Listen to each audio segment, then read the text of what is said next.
Welcome back to my channel guys. तो मैं वापस से हाजिर हूँ आपके सामने एक बहुत ही बेहतरीन मूवी के एक्सप्लेनेशन के साथ, जिसका नाम है पैरासाइट, जो कि 2019 में रिलीज हुई थी। और आपने शायद इस मूवी के बारे में कहीं ना कहीं तो जरूर सुना होगा। एक्चुअली पैरासाइट मूवी ने 2020 एकेडमी अवार्ड यानी कि ऑस्कर में बहुत सारे रिकॉर्ड तोड़े थे। तो आखिर ऐसा क्या था इस मूवी में जिस वजह से दुनिया भर के क्रिटिक्स बस इस फिल्म की तारीफ ही किए जा रहे थे और मूवी के मेकर को अवार्ड देने से कोई भी नहीं रोक सका। यही सब जानेंगे आज के इस एक्सप्लेनेशन वीडियो में। So watch out, spoiler ahead and have fun. तो दोस्तों, मूवी के स्टार्ट में हमें एक गरीब परिवार को दिखाया जाता है। इस परिवार में 4 सदस्य होते हैं। कीट एक घर का सबसे बुजुर्ग व्यक्ति होता है, कीवू उसके बेटे का और चुंग सुक और की जियोंग उसकी बीवी और बेटी का नाम होता है। स्टार्टिंग में एक्चुअली में इस परिवार की गरीबी हालत दिखाई गई है। कीवू और की जियोंग घर में इंटरनेट के सिग्नल खोजते हुए घूम रहे होते हैं। ये लोग पिज्जे की बॉक्सेस फोल्ड करने का काम कर रहे थे। कीवू जल्दी से वीडियो डाउनलोड करता है और सबको वो वीडियो जल्दी से दिखा देता है कि देखो ऐसे ना जल्दी से हम इन बॉक्सेस को फोल्ड कर सकते हैं। ये लोग काफी ज्यादा टैलेंटेड होते हैं, इसीलिए वीडियो देखते ही सब उसी तरह से वो काम करने लगते हैं और जल्दी ही सभी डब्बे फोल्ड हो जाते हैं। इसके बाद कीवू का दोस्त आता है और वो कीवू को अपनी जॉब ऑफर करता है, क्योंकि वो अपनी पढ़ाई के सिलसिले में एक्चुअली में बाहर जा रहा होता है और वो ये चाहता है कि जिस लड़की को वो ट्यूशन पढ़ा रहा होता है उसे उसकी गैर मौजूदगी में कीवू पढ़ाए, क्योंकि वो उस लड़की से बहुत प्यार करता था। तो वो उसे लेकर के जरा भी रिस्क नहीं लेना चाहता था और अपने दोस्त कीवू पर वो बहुत ज्यादा यकीन करता था। वो उस लड़की से इतना ज्यादा प्यार करता था कि उसने ये प्लान बना लिया था कि वापस आने के बाद वो उसे प्रपोज भी करेगा। इसीलिए वो उस पर इतना यकीन करके कीवू को ये जिम्मेदारी सौंप कर जाने की सोचता है। लेकिन कीवू के पास कोई भी डिग्री नहीं होती है, तो वो अपनी बहन की जियोंग की मदद से फेक डिग्री बनवा लेता है और अगले दिन जॉब पर चला जाता है। कि वो उस घर में जाता है जहाँ उसे उस लड़की को ट्यूशन देना होता है। तो वो घर में पहुँचते ही बस उस घर को देखता ही रह जाता है, क्योंकि वो घर वाकई बहुत बड़ा और बहुत सुंदर होता है। वहाँ पर फैमिली में 4 मेंबर होते हैं, हस्बैंड, वाइफ और उनके 2 बच्चे, एक लड़का और एक लड़की, जिसमें से लड़की का नाम डाई हाई होता है, जिसको कि वो ट्यूशन पढ़ाने आया था। उसके बाद वो उसे डेमो क्लास देता है और उनके पेरेंट्स को और उस लड़की को भी डेमो क्लास इतनी अच्छी लगती है कि वो लोग तुरंत उसे हायर कर लेते हैं। उसके बाद कीवू को पता चलता है कि डाई हाई के पेरेंट्स ना उसके भाई के लिए पेंटिंग टीचर ढूंढ रहे हैं। वो लोगों ने कुछ टीचर्स को हायर भी किया होता है, लेकिन कोई भी टीचर ज्यादा दिन तक टिक नहीं पाया होता है। कीवू के दिमाग में तभी एक आइडिया आता है। उसकी बहन दरअसल एक आर्टिस्ट होती है और वो चाहता है कि यहाँ पर जो वैकेंसी खाली है वो उसकी बहन को मिल जाए। वो ये बात अभी डाई हाई की मदर को बताता है और वो राजी भी हो जाती हैं। अब अगले ही दिन की वो की जियोंग को जेसिका बना करके यहाँ पर ले आता है और वो उसे कुछ और ही बताता है ताकि किसी को भी ये शक ना हो कि ये इसकी बहन है। जेसिका काफी ज्यादा होशियार होती है और वो सबको अपनी बातों से यहाँ पर इम्प्रेस कर देती है और डा सॉन्ग की मदर उसको डा सॉन्ग का आर्ट टीचर रख लेती है। जेसिका को एक दिन तभी क्लास खत्म करके थोड़ा सा लेट हो जाता है और तभी डा सॉन्ग के जो फादर होते हैं ना, वो अपने ड्राइवर से कहते हैं कि जेसिका को उसके घर तक छोड़ाओ। जेसिका ड्राइवर के साथ घर जाने के लिए निकल जाती है और उसको मेट्रो स्टेशन पर छोड़ने के लिए बोलती है। मेट्रो स्टेशन पहुंचकर वो कार से उतरते वक्त अपनी पैंटीज को कार में ही छोड़ देती है और ये देख करके ओनर को शक हो जाता है कि शायद ड्राइवर ने किसी का रेप किया है। डा सॉन्ग की मदर अगले दिन जेसिका से पूछती है कि उस दिन क्या हुआ था, तो जेसिका बताती है कि वो बस मेट्रो स्टेशन पर उतर गई थी। और ये सुनने के बाद भी उन्हें कुछ ज्यादा क्लियर नहीं होता, बल्कि उनका शक उस ड्राइवर के लिए बढ़ जाता है और फाइनली वो उस ड्राइवर को नौकरी से निकाल ही देते हैं। एक्चुअली में जेसिका ये सब को जानबूझकर कर रही होती है, क्योंकि वो उस ड्राइवर की नौकरी पर अपने पापा को देखना चाहती थी। जेसिका डा सॉन्ग की मदर को सजेस्ट करती है कि उसके फादर के भाई के एक ड्राइवर हैं, वो काफी अच्छे हैं, आप लोग उनको काम पर रख लीजिए। फिर अगले दिन वो अपने फादर को अपने फादर के भाई का ड्राइवर बना करके उनके सामने ले आती है और क्योंकि उनके फादर काफी ज्यादा एक्सपीरियंस्ड होते हैं, इसीलिए उन्हें ये नौकरी मिल जाती है। कि वो और की जियोंग अपनी मदर को भी अब उस घर में काम दिलवाना चाहते थे, लेकिन जो मेड उस घर में पहले से ही काम कर रही थी ना, वो काफी ज्यादा पुरानी थी और ये लोग उस पर ट्रस्ट भी बहुत ज्यादा करते थे। इसका मतलब उसे निकलवाना बहुत ज्यादा मुश्किल था, पर ये लोग कैसे भी करके उस मेड को नौकरी से निकलवाने का प्लान बना ही लेते हैं। वो सभी लोग उस घर की मालकिन को ये यकीन दिलवा देते हैं कि उस मेड को एक्चुअली में ट्यूबरकुलोसिस है और फाइनली वो जो मेड होती है वो उस नौकरी से निकाल दी जाती है।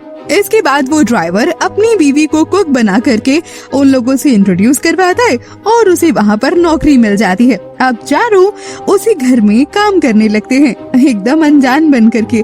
किसी को भी जरा सा भी शक नहीं होता कि ये सभी लोग एक दूसरे को पहले से ही जानते हैं, सिवाय इसके कि वो दोनों मियाँ बीवी हैं। फिर एक दिन तभी डा सॉन्ग का बर्थडे होता है और पार्क फैमिली के सब लोग उसका बर्थडे सेलिब्रेट करने के लिए बाहर पिकनिक पे जाते हैं और इधर ये जो फैमिली सबको बेवकूफ बना करके रह रही होती है, ये लोग भी पार्टी कर रहे होते हैं। तभी अचानक से बेल बजती है और चुंग सुक डोर खोलने के लिए जाती है। वहाँ वो देखती है कि पुरानी मीट वहाँ पर होती है। उसको दरअसल कुछ सामान लेना होता है। चंग गेट खोलकर उसको अंदर ले आती है और वो बेसमेंट में चली जाती है। चंग सुक उसके पीछे पीछे जाती है और देखती है कि बेसमेंट में एक खुफिया रास्ता है, लेकिन इस खुफिया रास्ते के बारे में पार्क फैमिली को कुछ भी पता नहीं होता है। इसकी वजह ये होती है कि मेड पार्क फैमिली से भी पहले जो यहाँ पर फैमिली रह रही होती है ना, वो उनके साथ भी काम करती थी, इसीलिए उसे ये रास्ता पता था और इसीलिए इस घर को पार्क फैमिली से ज्यादा ये मेड जानती थी। इसके बाद आगे वो औरत बढ़ती है और वो वहाँ पर चली जाती है जहाँ पर एक आदमी होता है। वो आदमी कोई और नहीं बल्कि उसी का हस्बैंड होता है, जिसको उसने यहाँ पर छुपा कर रखा था। पर पार्क फैमिली को इस खुफिया रास्ते के बारे में तो पता होता नहीं है। फिर चुंग सुक और मेड के बीच में थोड़ी सी यहाँ पर बहस हो जाती है और चुंग सुक उसको पुलिस की धमकी देने लग जाती है और इधर की वो और उसकी बहन और पापा सीढ़ियों पर खड़े होकर के बातें सुन रहे होते हैं और तभी अचानक से उनमें से किसी का पाँव फिसल जाता है और तभी किसी के मुंह से पापा निकल जाता है और ये देखते ही पुरानी मेड फोन निकालकर रिकॉर्डिंग करने लगती है और उस मेड को पता लग जाता है कि ये लोग एक फैमिली है और इन लोगों ने बहुत ही प्लानिंग के साथ उसकी नौकरी छीनी है। उन लोगों की आपस में थोड़ी बहुत लड़ाई होती है और तभी अचानक से फोन की घंटी बजती है। ये कॉल एक्चुअली में घर की मालकिन का होता है और चुंग सुक जल्दी से फोन उठाती है और उनसे बात करती है। तभी उसे पता चलता है कि उन लोगों की ट्रिप कैंसिल हो गई है और वो लोग 8 मिनट में घर वापस आने वाले हैं। हाथापाई में पुरानी मेड और उसका हस्बैंड बेहोश हो जाते हैं, तो ये लोग जल्दी से उन लोगों को बेसमेंट में छिपा देते हैं और फटाफट सारी सफाई कर देते हैं। जब वो लोग वापस आते हैं तो चुंग सुक उनको खाना परोसती है और तभी डा सॉन्ग घर के गार्डन में ही कैंप लगाकर सोने की जिद करने लगता है। तो उसके पेरेंट्स भी ड्राइंग रूम में ही सोफे पर लेट जाते हैं ताकि वो लोग उस पर नजर रख सकें। अब उस सोफे के नीचे कीवू, की टेक और की जोंग छुपे होते हैं और वो उनकी बातें सुन रहे होते हैं, जहाँ घर का मालिक अपनी वाइफ को बताता है कि उसके ड्राइवर से ना कुछ अजीब सी बदबू सी आती है और ये सुनकर उसकी बीवी भी कहती है कि हाँ, डा सॉन्ग भी कुछ दिनों पहले यही शिकायत कर रहा था कि उसके टीचर से और वो जो मेड है ना और वो ड्राइवर, उसमें से कुछ एक अजीब सी महक आती है, सेम सी, और वो महक कोई और नहीं बल्कि गार्बेज की होती है, क्योंकि शायद ये लोग एक कूड़े घर के पास रहते हैं जहाँ पर आम लोग टॉयलेट करके जाते हैं, इसीलिए शायद उनके पास से ऐसी बदबू आती है। ये मियाँ बीवी इसी तरह से बात करके सो जाते हैं और इसके बाद ये लोग निकलकर वहाँ से चले जाते हैं। लेकिन आज एक्चुअली में बारिश बहुत हो रही थी, जिस कारण उनका घर पूरा पानी से भर चुका होता है। तो वो रात काटने के लिए एक जगह जाते हैं जहाँ बहुत से लोग सो रहे होते हैं और फिर सुबह होती है और की जोंग को घर की मालकिन का कॉल आता है और वो उसको डा सॉन्ग के बर्थडे में इनवाइट करती है, जिसमें की वो भी इनवाइटेड होता है। अब इस मूवी का सबसे इंटरेस्टिंग पार्ट आता है कि वो पार्टी में पहुंचकर सबसे पहले उस बेसमेंट में जाता है जहां पर वो उस मेड और उसके हस्बैंड को मार सके।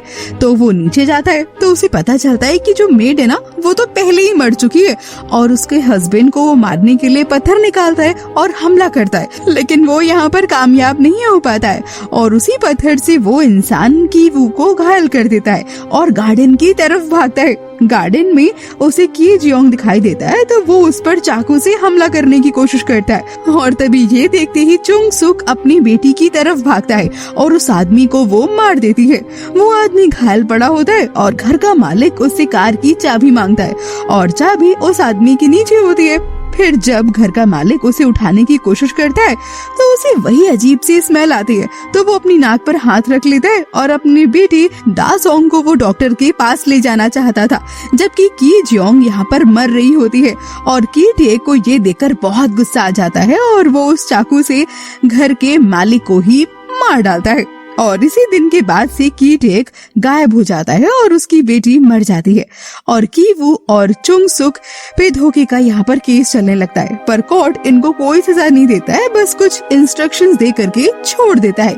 की टेक आज भी उस घर के बेसमेंट में छुपा हुआ होता है और वहाँ रहता है, इसी उम्मीद में कि एक दिन उसका बेटा ये घर खरीदेगा और उसको यहाँ से सही सलामत निकालेगा और यहीं पर ये मूवी खत्म हो जाती है। लेकिन ये सब एक्चुअली में नहीं हो पाता क्योंकि ये बस उसका एक सपना होता है। फिल्म का कॉन्सेप्ट बहुत ही सिंपल तरीके से समझाया गया है, अमीर और गरीब के बीच में जो डिफरेंस है ना उसको दिखाने के लिए। सो आई होप अब आपको ये समझ आ गया होगा कि ये मूवी इतनी स्पेशल क्यों है और इस मूवी को इतने सारे अवार्ड भला क्यों मिले, क्योंकि इसमें बहुत ही अच्छे मैसेज को ना बहुत ही सिंपलिसिटी से समझाया गया है। तो अगर बाकी लोगों की तरह आपको भी ये मूवी अच्छी लगी हो तो प्लीज इस चैनल को सब्सक्राइब कीजिए, इस वीडियो को लाइक कीजिए और हाँ, इस वीडियो को अपने दोस्तों के साथ जरूर शेयर कीजिए ताकि उन्हें भी तो इस अमेजिंग सी मूवी की कहानी पता लगे। खैर, मैं जल्दी से वापस आऊंगी किसी और अमेजिंग सी मूवी की कहानी के साथ। Till then take care.